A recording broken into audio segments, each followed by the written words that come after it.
Hello fellow gamers, welcome to Azreality Gaming. My name is Dustin, and today we're going to be doing a review of Godfall for the PlayStation 5. Now before we get started, I want to lay a few ground rules here first.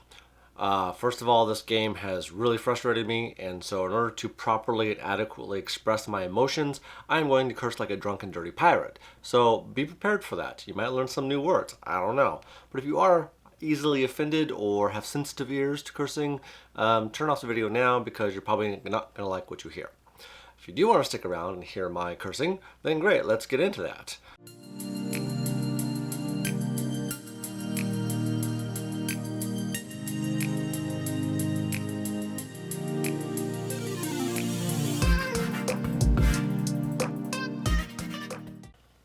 Godfall is a launch title for the PlayStation 5, and it also came out on the PC. But if you do play the PC, I am sorry because that one really sucks. Full of bugs and full of issues. But nonetheless, I did play this game for 1 week straight. I beat the game. I got up to level 45 before I finally kind of just said, enough's enough. And so I've got a pretty good experience of what's going on with the game, and I'm here to tell you I could have been doing better things. I could have been picking my nose, eating ramen, I don't know, washing the car with a mop. It was a waste of my time. I mean, I could have been playing other games like Spider-Man or the new Destiny or the Call of Duty, but instead I just stuck it out. This is a game I got so frustrated in that I just wanted to just turn it off and just stop. It was very, very hard to get all the way through.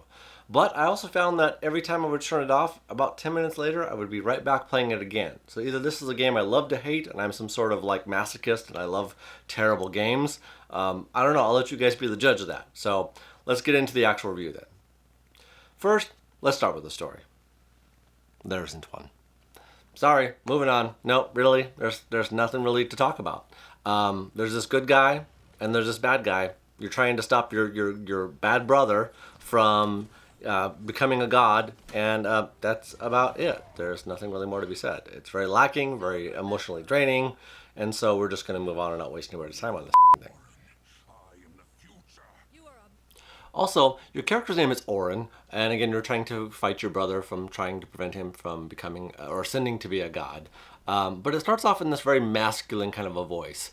And it sounds a lot like the actor Liam Neeson, where he's talking about what kind of special skills he has.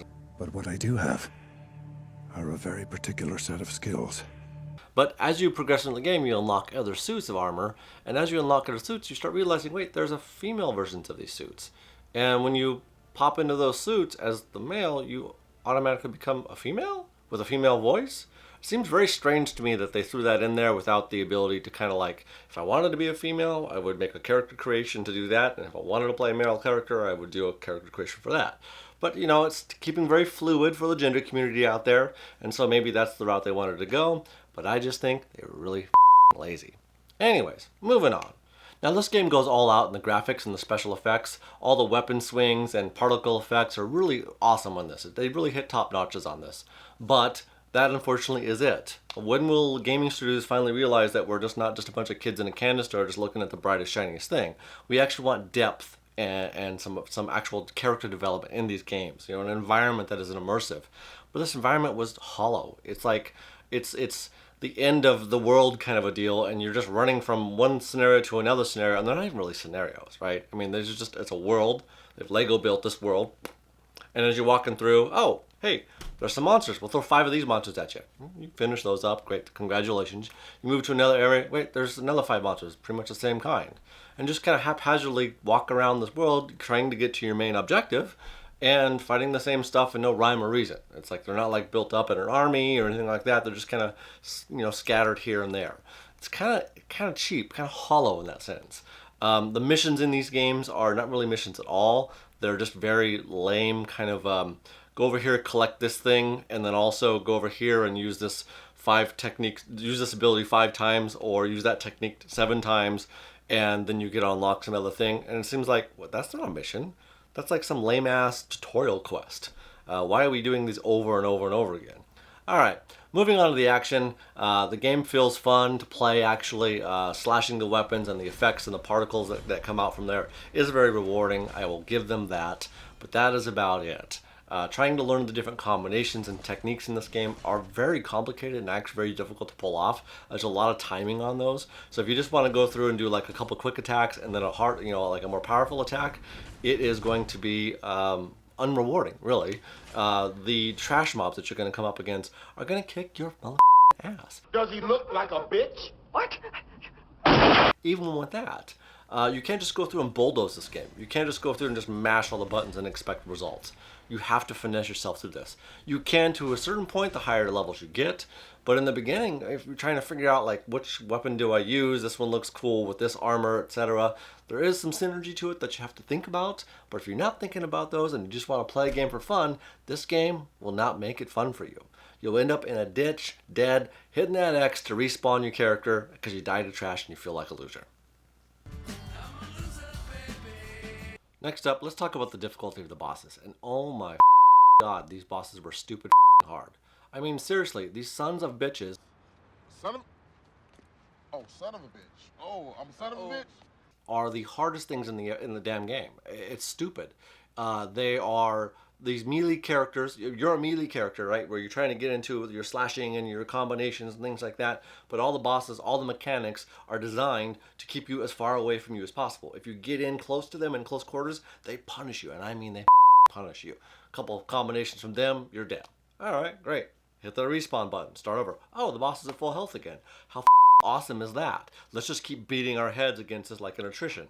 If you do keep doing that, you will eventually beat them. I do promise. There's some luck involved in this, some randomization or whatever it might be, that you will be able to actually beat them. You'll start realizing that you can't just go in and just push all your buttons and expect results. You go in, you slash twice, you get the out. You spend almost 90% of the encounter with the boss running for your life. It's a joke. You're sliding, you're dashing, you're parrying, and you can't ever get in the range to do anything, and you're just constantly dying over and over and over again. The goal is just to whittle the boss down just a certain amount of their health until they have like a little white check mark on their health bar.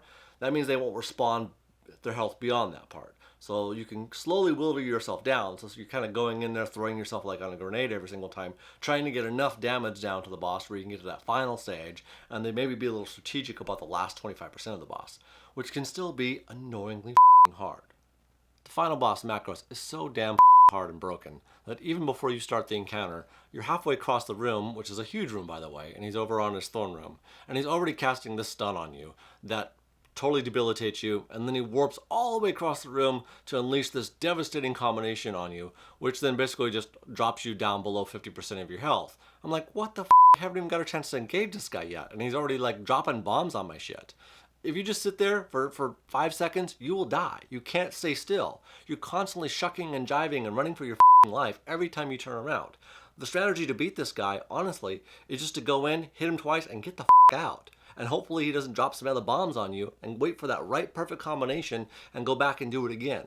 Because any special moves you try to do on them, he counters them. No, he just bulldozes right over the top of you. He's a hard son of a bitch to fight. I got lucky. I was managed to get the 75% of his life away in the fairly quick amount of times. I think I died maybe 10 times trying to do that. But after that, the last 25 is no joke. Let me tell you, it will take you 50 more deaths just to get that last 25%. He either bolsters his armor, his health. Every move you do like just takes little bitty slivers off of his health pool. It sucks. It's not fun. It's annoying. It's not just difficult. It's beyond difficult. It's stupid. I don't know any game you could just sit there for 3 seconds and then just like die. Or even then, try to be maneuvering around, trying to be stealthy or trying to be tricky or, dodge and be in the right place and learn, the encounter itself, but still just randomly die. I swear I just got lucky. I didn't really have any plan or any reason for doing it. I was just extremely patient near the end, even after dying 50 times. I'm patient, right? You just got to just stick with it. It is attrition.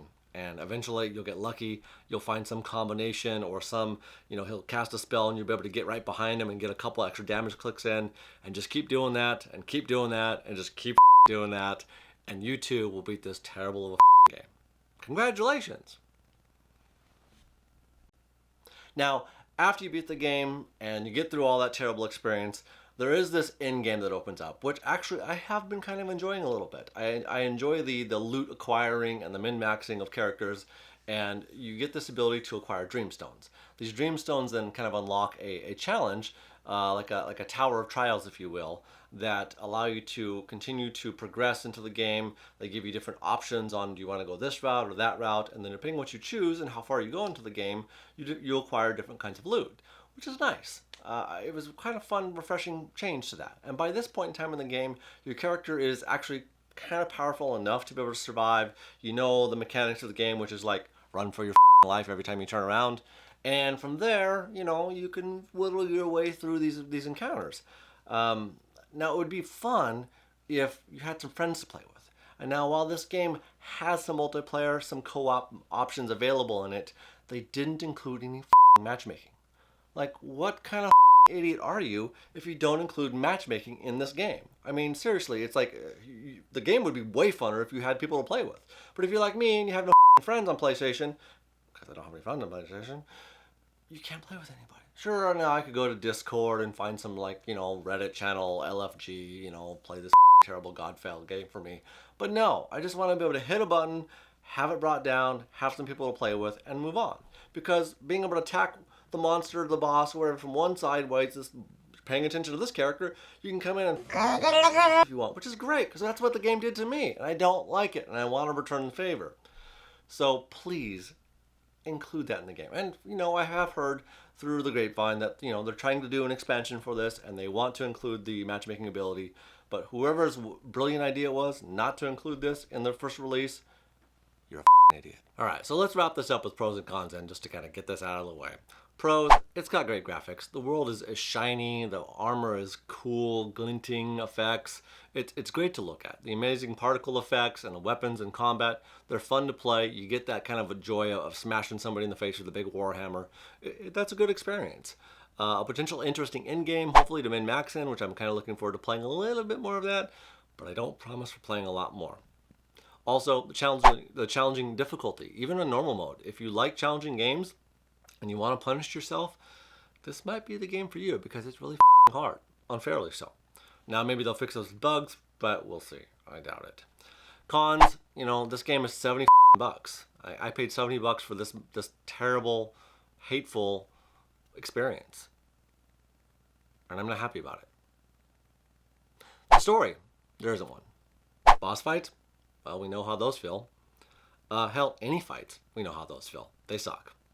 Lackluster equipment, the upgrades and things like that. It's just a few little things, and most of the really in-game is just a couple powerful items, and then that's it. All the rest you can just kind of throw away. If you're not using a big smashing warhammer, then you're not really playing the game to its full effect. If you want to use a little daggers or some of the smaller weapons like one-handed swords, I've seen those work good on some videos out there, but they're not really going to get you far. It's a painful experience if you don't take the biggest weapon you possibly can. So they're kind of pigeonholing you into one thing. The missions and the world building are absolutely lame, hollow, and shallow. There's no matchmaking, as I said, and it's just overly difficult. And there's even a hard mode. Like, who the wanted to make a hard mode for this game? Whoever the guilty out there that are playing this in hard mode, I'm sorry. You guys are neglected for punishment, no doubt. Rarely do I dog on games this bad. I usually love all games. I love most everything out there, to be honest. I can always find a silver lining for something.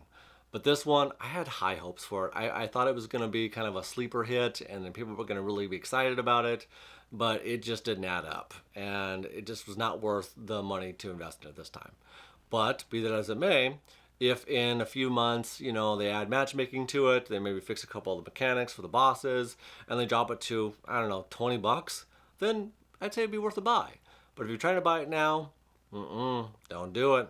Don't do it. I hate to say that. So finally, I'm going to give Godfall a 3 out of 10. And that's saying something because I have never given any other game that low of a score. Gearbox, better fix this game in the future or it's going to really taint their experience. I said taint. Anyways, thanks for watching, guys. I appreciate you. If you enjoyed this cursed little video or didn't enjoy it, give me a like anyways, because I appreciate those. Make sure to subscribe if you want to see more content like this, reviews of retro games to modern day games, and I do videos once a week. So until then, see you guys next time.